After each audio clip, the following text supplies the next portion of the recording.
Et si je vous disais que tout ce que vous croyez sur le bonheur est un mensonge? Que chaque matin, quand vous vous réveillez en cherchant cette sensation de plénitude, vous êtes en réalité manipulé par des forces que vous ne pouvez même pas percevoir? Vous êtes-vous déjà demandé pourquoi, même après avoir conquis tout ce que vous avez toujours voulu, le travail, la relation, la maison, la voiture, il existe encore ce vide inexplicable dans votre poitrine? Pourquoi le bonheur semble toujours glisser entre vos doigts comme du sable? La réponse va vous choquer. Parce que pendant des siècles, philosophes, psychologues et même gouvernements vous ont vendu une version corrompue de ce que signifie vraiment être heureux. Ils ont transformé votre quête naturelle de sens en une course effrénée vers des illusions qui vous maintiennent dans un état perpétuel d'insatisfaction. Nietzsche l'avait prédit, l'homme moderne est un animal malade. Mais il ne parlait pas de maladie physique, il parlait de cette maladie spirituelle que nous appelons la poursuite du bonheur. Aujourd'hui, je vais détruire tout ce qu'on vous a enseigné sur la félicité. Je vais vous révéler pourquoi vos ancêtres étaient plus épanouis que vous malgré leurs conditions de vie difficiles. Et surtout, je vais vous montrer le chemin vers la véritable liberté intérieure. Mais attention, une fois que vous connaîtrez cette vérité, vous ne pourrez plus jamais revenir en arrière. Votre vision du monde va changer à jamais. Êtes-vous prêt à affronter la réalité la plus dérangeante de votre existence? Il y a plus de 2000 ans, Aristote a commis la première grande erreur de l'humanité moderne. Dans son Éthique à Nicomaque, il a défini le bonheur comme eudaimonia, un état de florissement humain. Mais voici le piège. Il a lié ce florissement à la vertu et à la réalisation de soi. Cette idée, en apparence noble, a créé le premier virus mental de l'Occident. Pourquoi? Parce qu'elle a transformé le bonheur en objectif à atteindre plutôt qu'en conséquence naturelle d'une vie authentique. Puis est arrivé le christianisme avec une promesse encore plus perverse. Souffrez maintenant, soyez heureux plus tard. Saint Augustin a codifié cette doctrine de la joie différée, créant des générations d'êtres humains qui ont appris à rejeter leur nature présente pour un hypothétique paradis futur. Mais c'est Descartes qui a porté le coup de grâce. Avec son « je pense donc je suis », il a séparé définitivement l'esprit du corps, créant cette schizophrénie moderne où nous cherchons le bonheur dans notre tête plutôt que dans notre être total. Nietzsche a vu cette catastrophe arriver. Il a écrit « Le bonheur et le malheur sont des frères jumeaux ». Il comprenait que notre obsession pour l'un créait inévitablement l'autre. Schopenhauer est allé plus loin. Toute vie oscille entre le besoin et l'ennui. Il a révélé que notre nature même nous condamne à l'insatisfaction perpétuelle. Nous souffrons quand nous n'avons pas ce que nous voulons et nous nous ennuyons quand nous l'obtenons. Mais voici ce que ces philosophes n'ont pas osé dire clairement. Cette souffrance n'est pas un bug de l'existence humaine, c'est une feature. Elle est programmée en nous pour une raison terrifiante que la société moderne refuse d'admettre. Cette raison va révolutionner votre compréhension de vous-même. 1348, la peste noire ravage l'Europe. La moitié de la population meurt dans d'atroces souffrances. Les survivants vivent dans la terreur constante de la mort. Pas d'antibiotiques, pas de système de santé, pas de sécurité sociale. Et pourtant, les témoignages de l'époque révèlent quelque chose de stupéfiant. Ces gens étaient plus heureux que vous. Comment est-ce possible? Comment des êtres humains vivant dans des conditions épouvantables pouvaient-ils éprouver une joie plus profonde que nous qui possédons tout ce dont ils rêvaient? La réponse se trouve dans leur priorité. Ils ne cherchaient pas le bonheur, ils cherchaient le sens. Chaque jour était un défi de survie qui donnait une valeur immense à chaque moment vécu. Chaque sourire partagé, chaque repas obtenu, chaque nuit passée vivant était une victoire contre l'absurdité de l'existence. Ils comprenaient intuitivement ce que Nietzsche formulerait des siècles plus tard, celui qui a un pourquoi peut supporter n'importe quel comment. Mais voici le plus troublant. Quand la peste a reculé et que les conditions de vie se sont améliorées, les chroniques historiques rapportent une explosion de mélancolie, de vices et de comportements autodestructeurs. La Renaissance n'a pas seulement apporté l'art et la science, elle a aussi apporté l'ennui existentiel. Machiavel l'a observé dans Le Prince. Les hommes jugent généralement plus par les yeux que par les mains. Il avait compris que l'amélioration des conditions matérielles créait paradoxalement plus de frustration, car elle élevait les attentes. Cette même dynamique se répète aujourd'hui de façon terrifiante.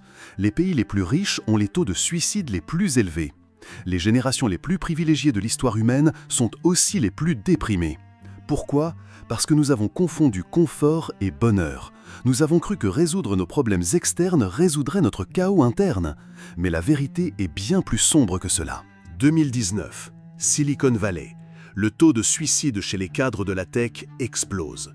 Ces gens qui créent les outils censés nous rendre plus heureux sont paradoxalement les plus misérables. Regardez Mark Zuckerberg lors de ses auditions au Congrès. Malgré ses 100 milliards de dollars, regardez ses yeux. Vous y verrez la même vacuité que chez un toxicomane en manque. Pourquoi ? Parce qu'il a créé la plus grande machine à malheur de l'histoire humaine, les réseaux sociaux.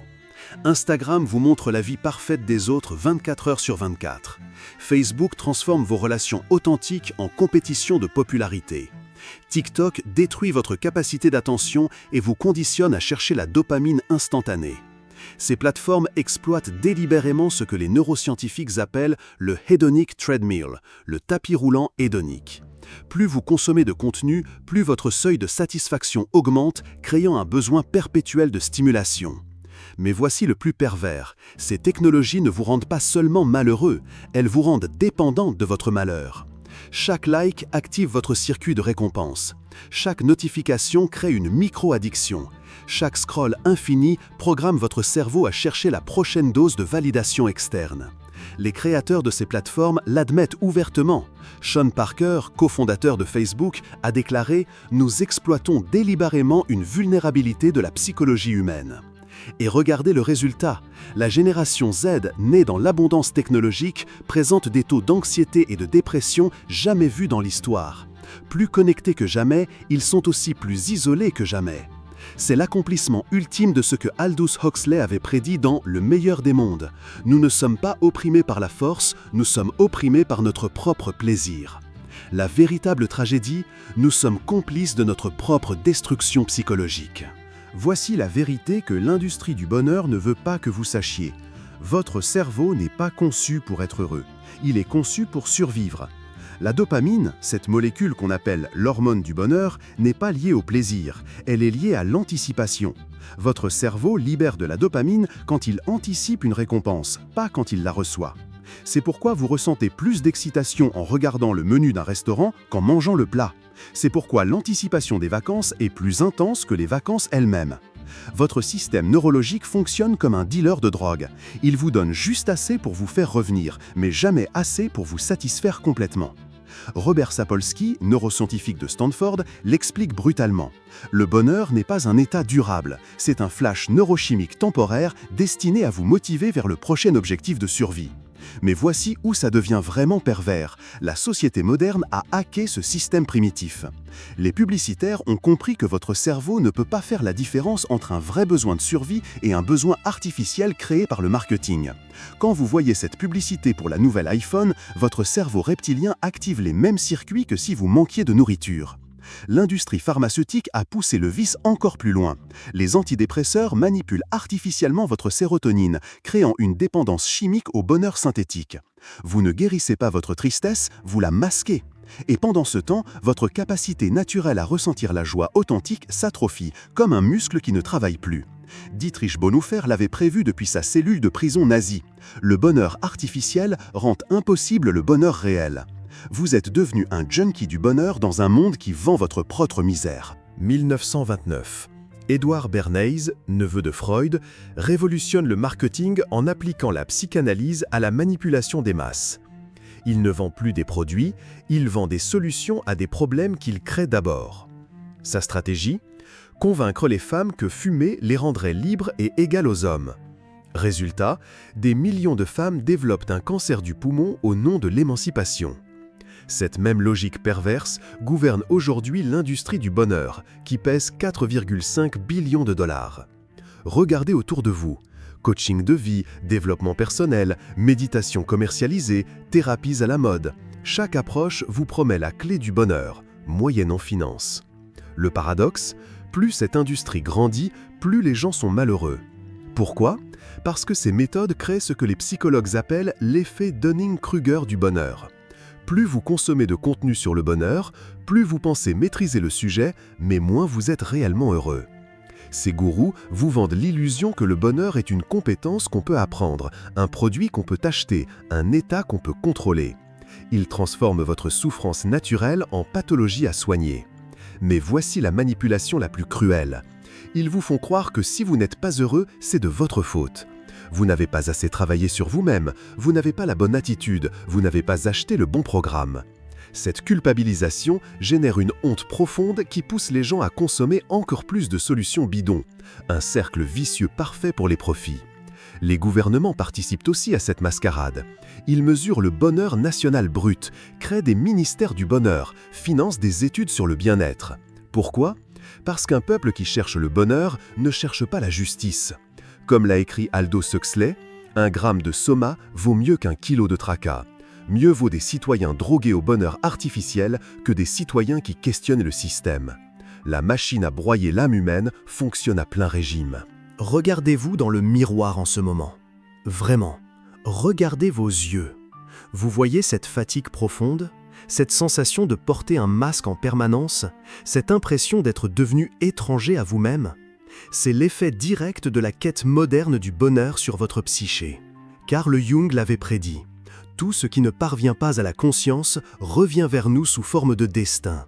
En refusant d'accepter votre nature complexe, vous créez votre propre enfer psychologique. L'obsession du bonheur vous force à rejeter 50% de votre expérience humaine. La tristesse, la colère, la peur, le doute. Ces émotions négatives sont pourtant essentielles à votre équilibre mental. Quand vous supprimez votre tristesse, vous supprimez aussi votre capacité à ressentir une joie profonde. Quand vous évitez votre colère, vous perdez votre capacité à vous défendre. Quand vous fuyez votre peur, vous détruisez votre instinct de survie. Vous devenez un zombie émotionnel, programmé pour sourire même quand votre âme crie. Cette dissociation crée ce que les psychiatres appellent l'alexithymie fonctionnelle, l'incapacité à identifier et exprimer ses vraies émotions. Vous ne savez plus ce que vous ressentez réellement, seulement ce que vous devriez ressentir. Vos relations deviennent superficielles parce que vous ne pouvez plus offrir votre authenticité. Vos passions s'éteignent parce qu'elles demandent de l'intensité émotionnelle. Votre créativité meurt parce qu'elle naît du chaos intérieur que vous refusez d'explorer. Nietzsche appelait cela le dernier homme, un être humain si domestiqué qu'il a perdu tout ce qu'il rendait vivant. Nous avons inventé le bonheur, disent les derniers hommes en clignant de l'œil. Vous êtes devenus prisonniers de votre propre image de bonheur, et les barreaux de cette prison sont forgés avec vos propres mensonges à vous-même. Le plus tragique, vous avez oublié qui vous étiez avant de commencer à chercher qui vous devriez être. Maintenant que vous connaissez la vérité, comment vous libérer de cette prison dorée ? La réponse va vous surprendre en embrassant intentionnellement ce que vous avez passé votre vie à éviter. Première étape, pratiquez l'inconfort volontaire. Dostoïevski l'a écrit depuis sa cellule, la souffrance consciente est la seule voie vers la conscience. Choisissez délibérément des défis qui vous font grandir plutôt que des plaisirs qui vous anesthésient. Prenez des douches froides, jeûnez occasionnellement, méditez dans l'ennui total, ayez des conversations difficiles. Ces pratiques reconnectent votre corps et votre esprit à la réalité plutôt qu'aux illusions. Deuxième étape, cultivez ce que j'appelle l'authenticité radicale. Arrêtez de prétendre être heureux quand vous ne l'êtes pas. Osez dire « je vais mal » quand c'est vrai. Exprimez votre colère de façon constructive. Pleurez quand vous en avez besoin. Cette honnêteté émotionnelle va terrifier votre entourage habitué au masque, mais elle va attirer vers vous des relations véritables. Troisième étape, remplacez la quête du bonheur par la quête du sens. Viktor Frankl, survivant des camps nazis, l'a démontré. Les humains peuvent supporter n'importe quelle souffrance s'ils y trouvent un sens, mais ils ne peuvent supporter aucun plaisir s'il est vide de sens. Trouvez une cause plus grande que vous. Engagez-vous pour quelque chose qui vous dépasse. Créez, construisez, protégez, transmettez. Le sens naît de la contribution, pas de la consommation. Quatrième étape, pratiquez ce que les stoïciens appelaient l'amour fati, l'amour du destin. Au lieu de lutter contre ce qui arrive, apprenez à danser avec. Chaque obstacle devient un partenaire de danse, chaque échec devient un professeur. Épictète, né esclave, l'a enseigné. Ne demandez pas que les événements arrivent comme vous le voulez, mais voulez les événements comme ils arrivent et votre vie sera sereine. La vraie liberté ne consiste pas à obtenir ce qu'on veut, mais à vouloir ce qu'on a. Imaginez un monde où l'on cesserait de mentir sur le bonheur, où les réseaux sociaux montreraient la réalité plutôt que la performance, où l'éducation enseignerait la résilience plutôt que l'optimisme forcé. Ce monde est possible, mais il demande une révolution culturelle radicale. Première révolution, interdire la publicité émotionnelle. Comme nous interdisons la cigarette aux mineurs, nous devons protéger les cerveaux des manipulations publicitaires qui exploitent nos vulnérabilités psychologiques. La publicité devrait informer, pas conditionner. Deuxième révolution, réformer l'éducation pour inclure l'intelligence émotionnelle réelle. Enseigner aux enfants que toutes les émotions sont valides, que l'échec fait partie de l'apprentissage, que la différence est une force, pas un problème à corriger. Troisième révolution, créer des espaces d'authenticité dans nos communautés. Des lieux où les gens peuvent exprimer leur vraie lutte sans jugement, où la vulnérabilité est célébrée comme du courage, pas stigmatisée comme une faiblesse. Quatrième révolution, repenser le travail comme création de sens plutôt que course au profit.